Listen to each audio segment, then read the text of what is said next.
हाँ जी, कुछ डाउट है अभी?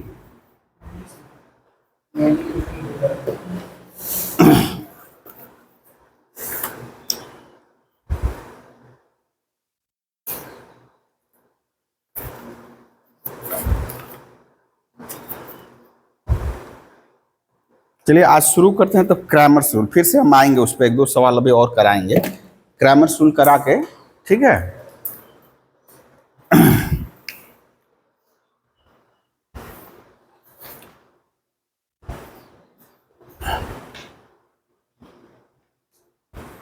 Solution of linear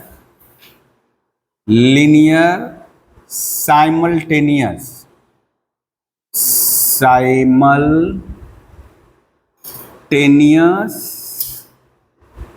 equation by Cramer's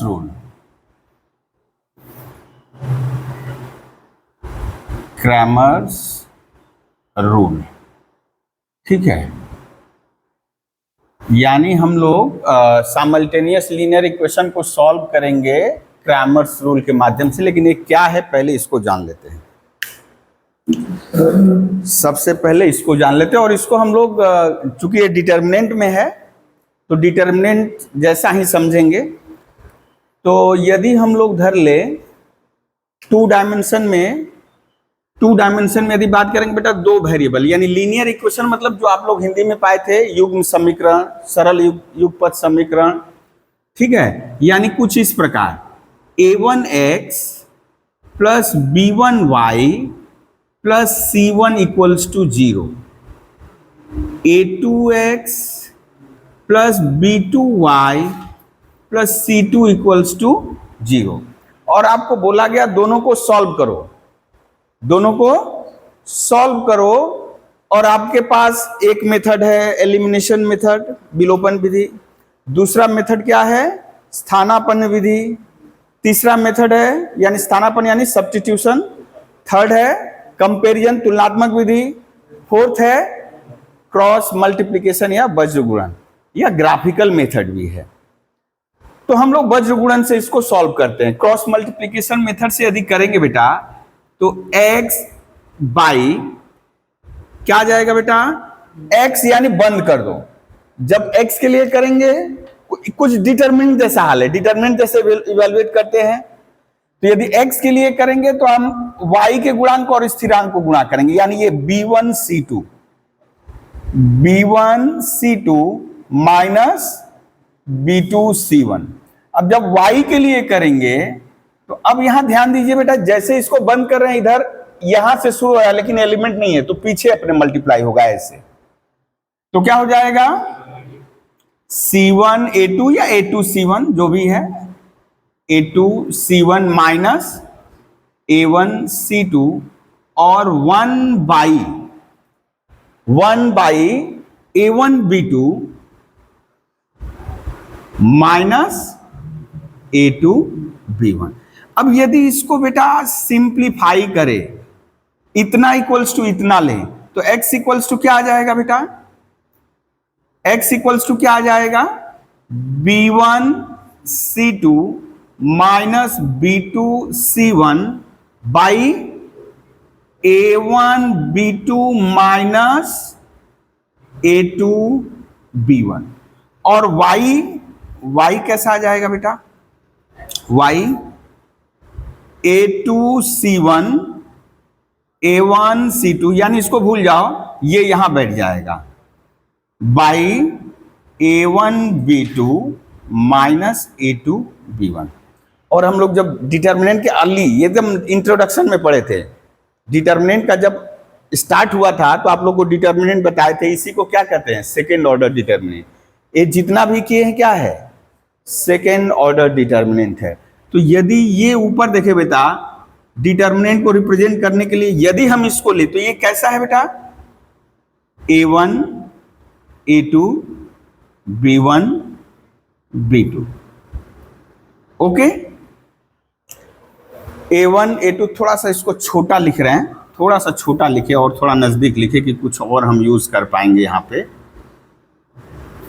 A1 A2 B1 B2, ठीक है। ऊपर वाला क्या हो जाएगा बेटा, ये साइड से देखने में ना बार बार लाइन टेढ़ा हो जाता है और थोड़ा अटपटा लगता है। मान लो कि जब हम देखने जाते हैं ना, मान लो वीडियो कभी देख रहे होते हैं तो हम बोलते इतना टेढ़ा, यानी हम साइड में कर रहे हैं तो हमको लग रहा है वही सीधा है, ठीक है ना। तो अब बेटा ये वाला यदि करें तो क्या आएगा, देखो तो आप यदि देखो तो क्या आएगा, हम थोड़ा इसको चेंज करके लिख रहे हैं। हम लिख रहे हैं -C1 -C2 B1 B2, कर सकते हैं कि नहीं, देखो तो बेटा हम बस इसको थोड़ा चेंज करके लिखे और कुछ नहीं। देखिए हम, यानी आप जब लीडिंग माइनस नॉन लीडिंग करोगे तो ये -C1 B2 ये पहले होगा, -C2 B1, यानी ये प्लस हो जाएगा, पहले हो गया, क्योंकि है अभी पता चलेगा। इसी तरह बेटा इसको यदि करें तो ये नीचे वाला तो यही रहेगा ना determinant, A1 A2 B1 B2, ठीक है। और ऊपर वाला क्या हो जाएगा बेटा, इसको यदि किया जाए, हम यहां लिख दे रहे हैं A1 A2 लिखे, A1 A2 लिखे -C1 -C2, देखो समझ में आ रहा है बेटा, देखो बस सजाए हैं बस। आप बोल सकते थे C1 C2 यहां लिखिए, लिखते C1 C2, यानी एक्चुअली होना था क्या, B1 B2 C1 C2 B1 B2 C1 C2 C1 C2 A1 A2। हम क्या किए हैं, रो कलम एक एडजेसेंट रो इंटरचेंज करने पे क्या होता है, एक माइनस साइन आ जाता है ना, वही माइनस कलम में हम मल्टीप्लाई कर दिए। ये यहां था, ये यहां था, तो ये माइनस एक लिए इधर इधर करने के लिए, फिर माइनस जो आया वो इसके साथ रख दिए।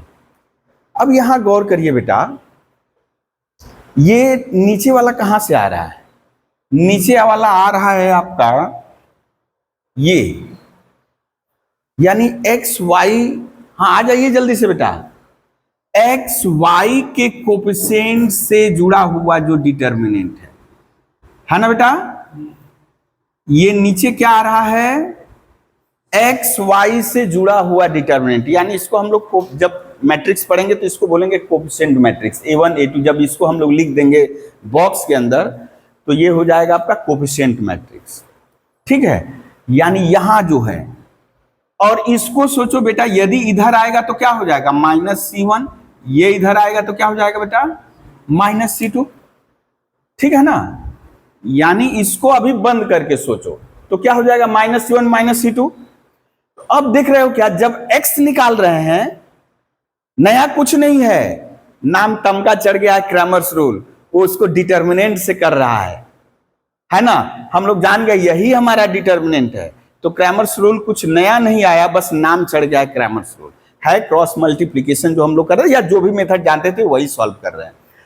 तो बेटा यदि इसको हम देखें तो ये क्या है, एक्स वाई को हटा करके जो मेन डिटर्मिनेंट है, जिसको हम लोग बाद में कोफिशिएंट मैट्रिक्स के नाम से जानेंगे, कोफिशिएंट मैट्रिक्स का डिटर्मिनेंट। खैर अभी उतना नहीं, एक्स वाई को हटा दो, एक्स वाई को हटाने के बाद जो डिटर्मिनेंट पड़ा रह जाएगा, प्लस भी हटा देना है, वो डिटर्मिनेंट।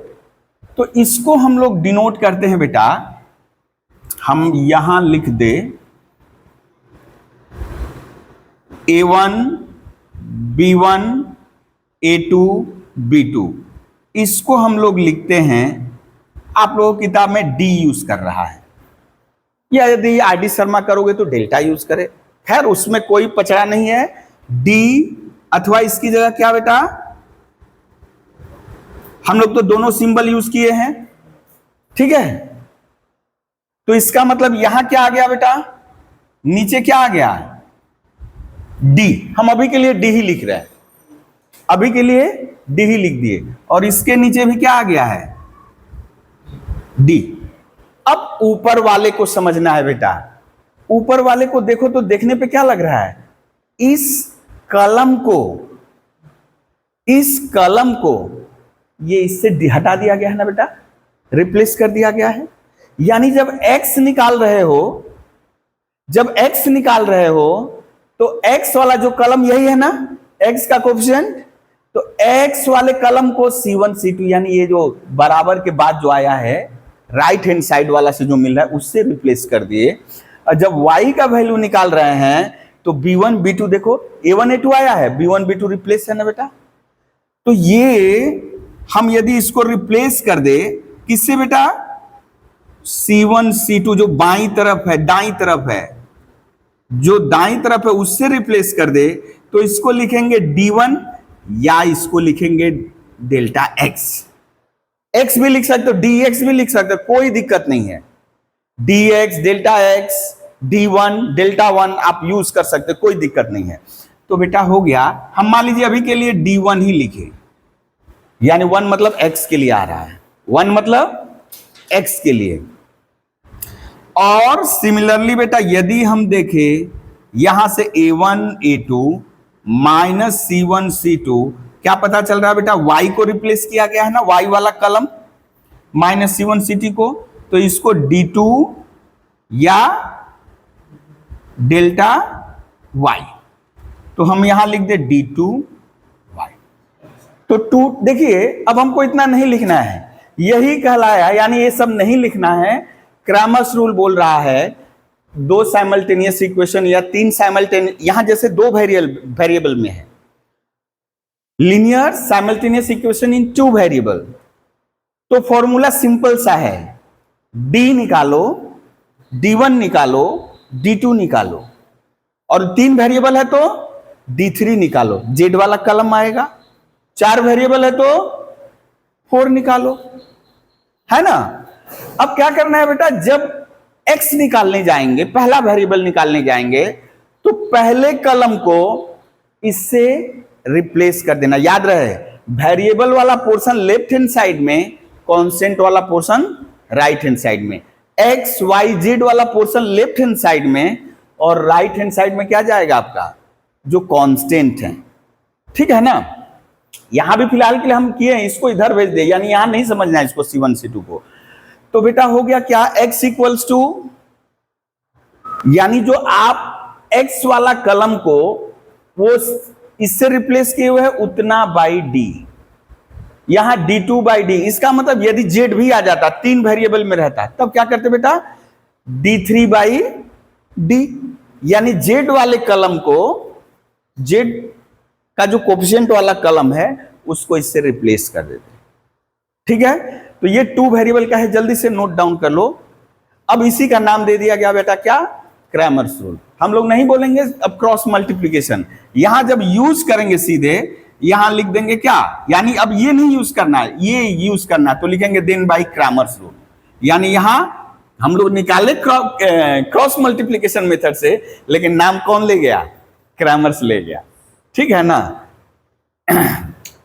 तो इन जनरल यहां हम कर दे रहे हैं। तब बेटा देखो ये 2 वेरिएबल भी, ये फॉर 2 वेरिएबल कर देना, ये फॉर 2 वेरिएबल, ठीक है, ये फॉर 2 वेरिएबल।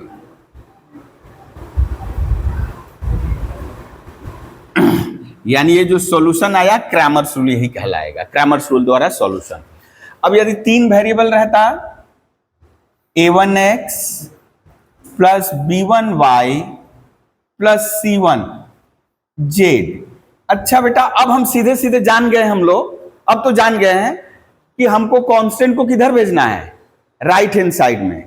वो तो बस क्रैमर्स रूल समझाने के लिए हम C1 C2 लेफ्ट में लिखे थे, बाद में राइट में कर दिए। ये एक्चुअली स्टैंडर्ड फॉर्म होता है बेटा, लीनियर इक्वेशन का यही स्टैंडर्ड फॉर्म है।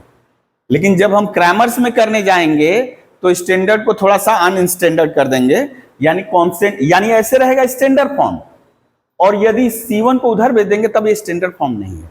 तो वही हम यहां कर दिए बेटा, d1 a2x plus b2y plus c2z equals to d2 a3x plus b3y plus c3z equals to d3। अब यहां हम लोग पहला मैट्रिक्स, पहला डिटर्मिनेंट बनाएंगे।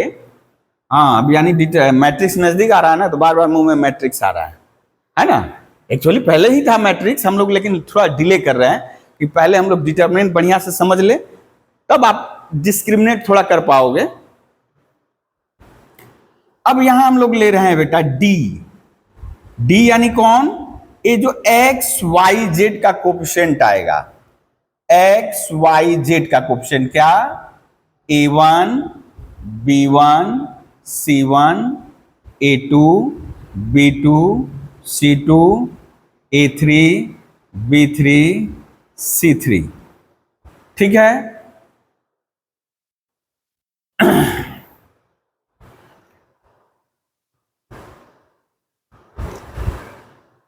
अब बताओ बेटा D1 या DX हम करेंगे तो क्या हो जाएगा बोलो तो? ये देखिए इस कलम को किससे रिप्लेस कर देंगे? D1 D2 D3 से, यानी इसको हम रिप्लेस कर देंगे D1 D2 D3। तो यानी D1 हो जाए ये, हाँ capital D1 D1 D2 D3 B1 B2 B3 C1 C2 C3।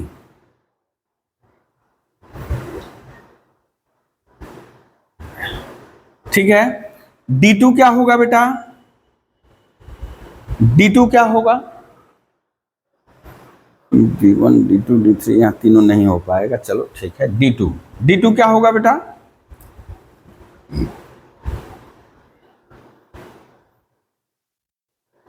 ये सेकेंड कलम को किससे रिप्लेस कर देना है? D1 D2 D3 C1 C2 C3। हाँ, अब आप लोग बोल सकते हैं तो सर 2 वेरिएबल वाला दिखा है, 3 वेरिएबल वाला तो नहीं दिखा है। अब करने जाएंगे तो लंबा चलेगा। अब जब देखो, जब हम लोग किए थे बेटा कि ऐसा ही 3 समीकरण ले ले, ऐसा ही 3 समीकरण ले ले और बोले थे क्या सिंगल सॉल्यूशन होगा या तीनों कंकरेंट होंगे, उसका कंडीशन क्या पाए थे? तो थर्ड ऑर्डर डिटरमिनेंट पाए थे ना। तो वैसा ही सबके, यानी कि जैसे यहाँ x बराबर आता तो ऐसे ही आएगा। तो वो जो थर्ड ऑर्डर रहेगा वो भी थर्ड ऑर्डर, वो भी थर्ड ऑर्डर, थर्ड ऑर्डर जो अभी कर रहे हैं वही आएगा। D3 यानी 2D के माध्यम से हम 3D को समझा दे रहे हैं। यहां A1 A2 A3 B1 B2 B3 और यहां हो जाएगा D1 D2 D3।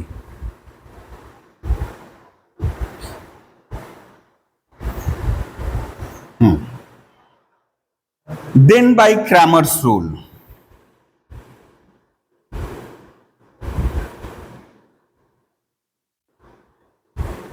Cramer's rule,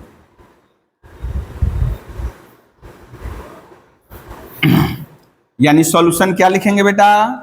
x equals to, then by Cramer's rule x equal to d1 by d, y equals to d2 by d और z equal to d3 by d। ठीक है। Then by Cramer's rule x equal to d1 by d, y equals to d2 by d, z equal to d3 by d। यही formula हुआ। अब solution जो है यहां से, जैसे मान लो बेटा हम d निकाले, डिटर्मिनेंट वैनिश कर गया, डिटर्मिनेंट, ये जो डिटर्मिनेंट है वैनिश कर गया है, जीरो आ गया है, तब क्या होगा? यदि जीरो नहीं है तब तो सब कुछ ठीक ठाक है। जैसे मान लो अभी यहां हम लोग जीरो पा जाए, जीरो, यदि d जीरो हो जाता तो d जीरो होने से इसका समाधान एकमात्र नहीं आएगा। वहां हम लोग पढ़े थे, देखोगे 9th क्लास में था कि दो युगपत समीकरण कब समाधान योग्य है, यानी when two linear simultaneous equation in 2 variables are solvable. तो वहां कंडीशन था a1 by a2, a1 by a2 यदि b1 बाई b2 के बराबर नहीं है। वहां जो पाते देखिए हम कोरिलेट कर रहे हैं, a1 by a2 not equals to b1 by b2, that means a1 b2 not equals to a2 b1, that is a1 b2 minus a2 b1 not equals to 0। तब क्या होगा, एकमात्र समाधान मिलेगा, यानी यही तो डी है ना बेटा, यही तो डी है। यदि डी 0 नहीं है, डिटर्मिनेंट यानी एक्स वाई को हटा करके जो कोफिशिएंट डिटर्मिनेंट मिला था, यदि ये 0 नहीं है, तो ये जो लीनियर इक्वेशंस थे इन टू वेरिएबल, इनके यूनिक सॉल्यूशन मिलेंगे, केवल और केवल एक, एग्जैक्टली वन सॉल्यूशन, यूनिक ना बोलो, एग्जैक्टली वन सॉल्यूशन मिलेगा। उसका शर्त क्या है, डी नॉट इक्वल टू 0। वही पहले ये हम लोग जानते थे, अभी यहां जानेंगे। हम लोग बोलते थे एक्स का कोफिशिएंट निकालो, वाई का कोफिशिएंट, और a1/a2 जांचो कि b1/b2 के बराबर नहीं है। जैसे ही बराबर नहीं आया, हम लोग बोले ना सॉल्वेबल है, यानी एक समाधान मिलेगा। यदि पूछता था कंसिस्टेंट है, यानी संगत है ना असंगत है, कंसिस्टेंट है ना इनकंसिस्टेंट है, तो यदि सॉल्व होगा तो कंसिस्टेंट, यदि सॉल्व नहीं होगा तो इनकंसिस्टेंट। ठीक है, तो जैसे d नॉट इक्वल्स टू 0 आया तो कंसिस्टेंट है, संगत है, सॉल्व होगा। लेकिन यदि बेटा d 0 हो गया, d 0 हो गया, तब थोड़ा सा गड़बड़ है। d यदि 0 हो जाए, नीचे वाला 0 अब क्या लग रहा है, अनडिफाइंड टाइप का आने वाला है, तब यहां शर्त लग जा रहा था। उस समय क्या बोला गया, a1/a2 b1/b2 के बराबर है, लेकिन c1/c2 के बराबर नहीं। यानी क्या क्या हो सकता है बेटा, या तो बराबर होगा या तो बराबर नहीं होगा। अब बेटा यदि हम इसको ले, इसको ले या इसको ले, तो ये a1c2 a2c1 या b1c2 a2c1, ये इसके बराबर नहीं है, ये सॉरी दोनों बराबर है, यानी ये डिटरमिनेंट, ये देखो कौन सा डिटरमिनेंट मिलेगा बेटा, यहां मिलेगा ना। इसको यदि करेंगे तो ऐसा डिटरमिनेंट मिलेगा, हम आगे पीछे करना पड़ेगा हमको। तो ये डिटरमिनेंट, यानी यदि ये बराबर हो गया, अभी के लिए बराबर हो गया, तब बेटा यानी d2 भी 0। यदि बराबर है मतलब हम निकालेंगे ऐसे, हम पहले इसी को कर दे रहे हैं, हमको उसको परफॉर्म करना है ना, हम इसी को a2c1 minus a1c2 equals to 0, और यहां से देखो हाँ हम इसको कर दे रहे हैं b2c1 minus b1c2 equals to 0। तो क्या पाए थे बेटा, यदि तीनों बराबर है तो वहां बोल रहा था इनफाइनाइटली मेनी सॉल्यूशन, असंख्य समाधान, इनफाइनाइट। अब इनफाइनाइटली मेनी थोड़ा सा बोलना गड़बड़ है यार, इनफाइनाइट तो पहले ही बोल दिए। यानी क्या होगा, उनके असंख्य समाधान मिलेंगे। इसका मतलब क्या, वो एक तरह से लाइन है, स्ट्रेट लाइन, एक लाइन दूसरी लाइन के ऊपर चढ़ गया है, और सॉल्यूशन निकालने का मतलब कॉमन पॉइंट निकालना। तो इसके ऊपर कितने पॉइंट कॉमन है, असंख्य, infinite number of points common है। ठीक है, तो इसका मतलब कि यदि d1 भी यानी d 0 है, साथ में d1 और d2 भी 0 हो गया, तो इनफाइनाइटली मेनी सॉल्यूशन। ओ फिर से वही बोल रहे हैं, इनफाइनाइट सॉल्यूशन, एक ही बात है, इनफाइनाइट सॉल्यूशन। और इक्वेशंस को कहेंगे कंसिस्टेंट, अभी भी कहेंगे इक्वेशन को कंसिस्टेंट, अभी भी कहेंगे, संगत कहेंगे अभी भी। लेकिन यदि ये बराबर नहीं है, मतलब ये इसके बराबर नहीं है, ये भी इसके बराबर नहीं, यानी ये भी 0 नहीं है, इसका मतलब d1 और d2, d1 और d2 में से कम कोई एक, d1 और d2 में से कम कोई एक 0 नहीं है। दोनों 0 नहीं है कोई बात नहीं, कम से कम एक 0 कोई नहीं है, तब हो गया गड़बड़। ये पैरेलल लाइन कभी काटेगा नहीं, काटेगा, है ना, पैरेलल लाइन कभी इंटरसेक्ट नहीं करता है। तो इसका मतलब क्या हुआ बेटा, पैरेलल और असंख्य समाधान के लिए d 0 होगा, असंख्य समाधान के लिए d1 और d2 दोनों 0 होंगे, लेकिन एक भी समाधान नहीं होगा तो d 0 होगा, लेकिन d1 d2 इनमें से कम एक नॉन 0 होगा। ठीक है, तो इसको हम लोग अब इस इक्वेशन को कहेंगे इनकंसिस्टेंट। क्यों इनकंसिस्टेंट, जैसे इसका एक एग्जांपल हम बता दें। अब सीधे सीधे हम यहां लिख देंगे, यहां हम 2 डायमेंशन ही लिए हथियार कि 2 डायमेंशन से हम लोग को समझाने में इजीली पड़ रहा है। ठीक है, तो अभी ये जो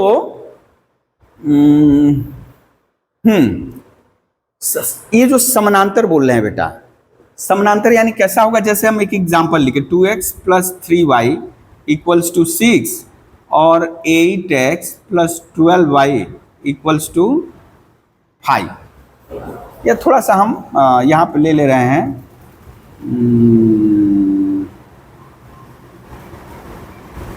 24 ले लें। अब थोड़ा सा गौर करिए बेटा, हम यदि यहाँ डिवाइड 4 से डिवाइड कर दें, ओ सेम आ जाएगा, नहीं तब तो ठीक है। यहाँ थोड़ा सा हम कर लिए 48 कर लिए, 48 कर लिए, सेम हो जाएगा तब तो ठीक है। यही वाला हो जाता है जो पहले इक्वल टू जीरो। हम अभी क्या किए, 4 से डिवाइड करिए। अब 2x 3y इक्वल्स टू 12। अच्छा, ऊपर बोला 2x प्लस 3y का वैल्यू, थोड़ा अलजेब्रा पढ़ा जाए कि x के दोगुने के साथ y का 3 गुना जोड़ रहे हैं तो 6 आ रहा है, और ये बोला x के दोगुने के साथ y का 3 गुना जोड़ोगे तो 12 आएगा। थोड़ा डाइजेस्ट हो रहा है? चल राशि तो एक ही जैसे है ना, x और y, उसके लिए अलग ट्रीटमेंट है, इसके लिए अलग ट्रीटमेंट है।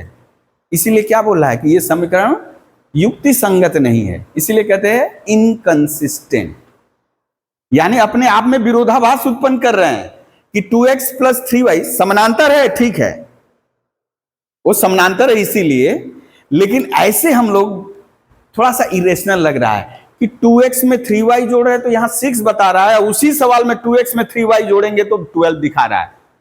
ये तो थोड़ा अटपटा लग रहा है, इसीलिए इसको कहेंगे इनकंसिस्टेंट। ठीक है, अच्छा चलिए, तब हम यहां से क्या, ये सॉल्यूशन हम लोग क्रैमर्स रूल जान गए, साथ में कब ये सॉल्व होंगे कब नहीं होंगे। चल यहां लिख देता है 2 वेरिएबल वाला। हाँ, वहां जब हेडिंग दीजिएगा बेटा 3 वेरिएबल लिख लीजिए, इन 3 वेरिएबल।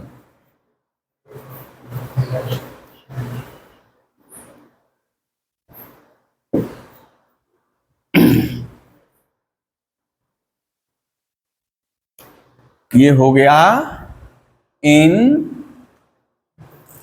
इन कहां से आ गया, अरे राम रे राम, इन 3 वेरिएबल यानी x y z। तो यहां बेटा कुछ हम लोग केस पढ़ लेंगे।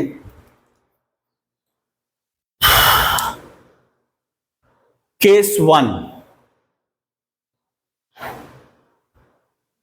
या नोट भी लिख सकते हो इसको। क्या बेटा, यदि d नॉट इक्वल्स टू 0 है, d नॉट इक्वल्स टू 0 है, ठीक है। अब d1 d2 d3 0 हो चाहे ना हो, उससे कोई मतलब नहीं है। समस्या कब उत्पन्न हुई थी, d जब 0 हो गया था, नीचे वाला जब 0 हो जाएगा तभी ना समस्या है। तो यदि d 0 नहीं है, then the linear simultaneous equation are solvable। अच्छा, then the linear simultaneous equation has a unique solution। Unique solution है तो यदि यूनिक ही रहेगा, एक से ज्यादा नहीं होगा। एंड, और यहां लिख सकते हो इक्वेशंस आर, क्या कहेंगे उसको, कंसिस्टेंट। कंसिस्टेंट, यदि आपको चेक करने के लिए बोले कंसिस्टेंसी, ठीक है ना, कंसिस्टेंसी चेक करने के लिए बोले तो आपको d नॉट इक्वल टू 0 दिखाना होगा, या यूनिक सॉल्यूशन के लिए। लेकिन आप तो बोलोगे सर अभी तो d इक्वल टू 0 होने से भी तो कंसिस्टेंट बोल दिए थे। 2 नंबर। अब है नेक्स्ट, d यदि 0 हो गया, d क्या हो गया बेटा, 0 हो गया, एंड d1 d2 d3 तीनों के तीनों भी 0 हो गए। d1 d2 d3 तीनों के तीनों जीरो हो गए, then the linear simultaneous equation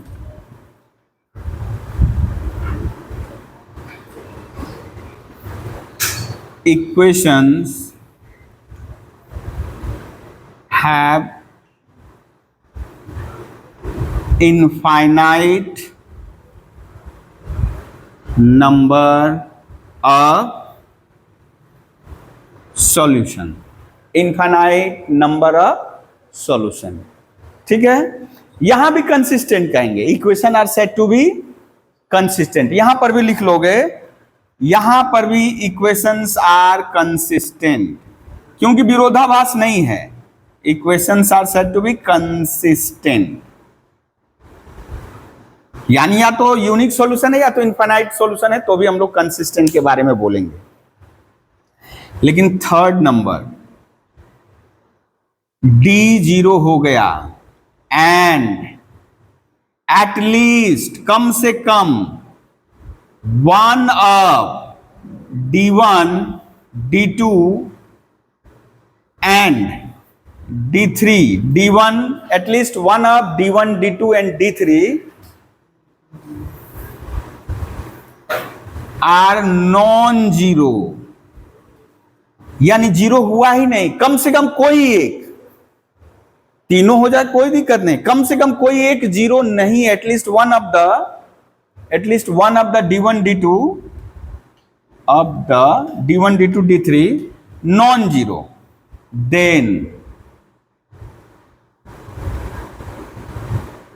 यहां लिख दोगे ऐसे, इसको कहते हैं देयर एग्जिस्ट, ये देखिए ई उल्टा करके लिख दिए बेटा, किसका साइन है, there exist no solution, there exist no solution and equations are said to be क्या बेटा, equations are inconsistent, okay.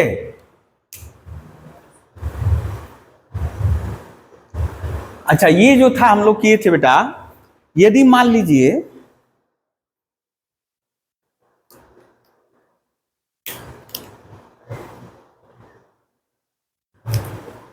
D1, D2, D3 zero हो जाए, अच्छा फिलहाल के लिए भी बताइए तो इस टर्म की डिग्री कितनी है बेटा, डिग्री मतलब क्या होता है, x का पावर, वेरिएबल का पावर, कांस्टेंट का पावर नहीं, वेरिएबल का पावर। तो हम टर्म के बारे में बात कर रहे हैं, टर्म के बारे में, ये कितना डिग्री बेटा, ये कितना डिग्री, ये कितना degree, left hand side 1 degree, right hand side 0 degree, तो इसको कहेंगे, यानी ये 0 डिग्री, सॉरी यहां पे 0, यानी कि इसका भी यदि 1 होता, सॉरी उससे मतलब नहीं है, हम यदि ये राइट में 0 कर दे, हम लोग को तो स्टैंडर्ड फॉर्म में करना था, यदि हम इसको कर दे इधर, ये इक्वल्स टू 0, ये इक्वल्स टू 0, इक्वल्स टू 0, यहां तक 1 1 1, लेकिन इसका डिग्री 0, यानी सभी राइट हैंड साइड में 0 रहेगा, स्टैंडर्ड फॉर्म में कर लेना हमको, यानी सभी टर्मों की डिग्री बेटा क्या 1 है, 1 1 1 0। तो ऐसे इक्वेशन जो अभी तक हम लोग किए हैं, यानी ये जो कर रहे हैं, इसको कहते हैं non homogeneous linear equations. Non यहां बगल में लिख लोगे, साइमल्टेनियस इक्वेशन यहां लिख लोगे नीचे, नॉन होमोजीनियस, जो सॉल्यूशन हम लोग किए हैं किसके लिए बेटा, नॉन होमोजीनियस, ठीक है ना, नॉन होमोजीनियस। तो यानी इसका डिग्री 1, इसका डिग्री 1, इसका डिग्री 1, इसका डिग्री 0, तो इसको बोलेंगे नॉन होमोजीनियस। अब इसका मतलब बेटा होमोजीनियस कब होगा, यदि ये 0 हो जाए, ये दिखे कांस्टेंट टर्म न रहे, कांस्टेंट टर्म न रहे, तो क्या हो जाएगा, होमोजीनियस। अब होमोजीनियस में बड़ा पचड़ा है, होमोजीनियस में पचड़ा है। अभी तो आप नॉन होमोजीनियस होमोजीनियस समझ गए, अभी लिख लीजिए फॉर होमोजीनियस इक्वेशन,